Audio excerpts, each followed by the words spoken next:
नमस्कार. सरकारी कर्मचारी या यूट्यूब चॅनलमध्ये आपलं खूप खूप स्वागत आहे. राज्य शासकीय कर्मचारी पेन्शनधारकांना थकीत महागाई भत्ता व केंद्राप्रमाणे महागाई भत्ता 60% बाबत मोठी बातमी. चला तर याबाबतची सविस्तर माहिती पुढील प्रमाणे पाहूया. तत्पूर्वी चॅनलला सबस्क्राईब केलं नसेल तर चॅनलला सबस्क्राईब करायला विसरू नका. महागाई भत्ता थकबाकी दिनांक 1 जुलै 2025 राज्य सरकारी कर्मचारी तसेच पेन्शनधारकांना केंद्र सरकारच्या धर्तीवर 58% दराने महागाई भत्ता वाढ लागू करण्यात आली आहे.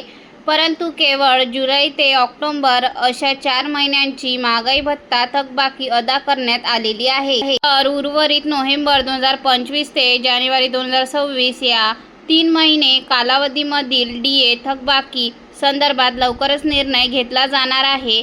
पुढील DA वाढीच्या घोषणापूर्वी सदर DA फरक बाबत राज्य सरकारकडून निर्णय घेतला जाण्याची शक्यता वर्तविण्यात येत आहे. केंद्र सरकारप्रमाणे 60% DA वाढीची घोषणा केंद्र सरकारप्रमाणे दिनांक 1 जानेवारी 2026 पासून 58% वरून 60% महागाई भत्ता वाढीकरिता राज्य सरकारी कर्मचारी तसेच पेन्शनधारकांना माहे ऑगस्ट 2026 पर्यंत वाट पाहावी लागणार आहे. त्यामुळे सरकारी कर्मचाऱ्यांचा पगार तसेच पेन्शनधारकाच्या पेन्शनमध्ये मोठी वाढ होणार आहे. धन्यवाद.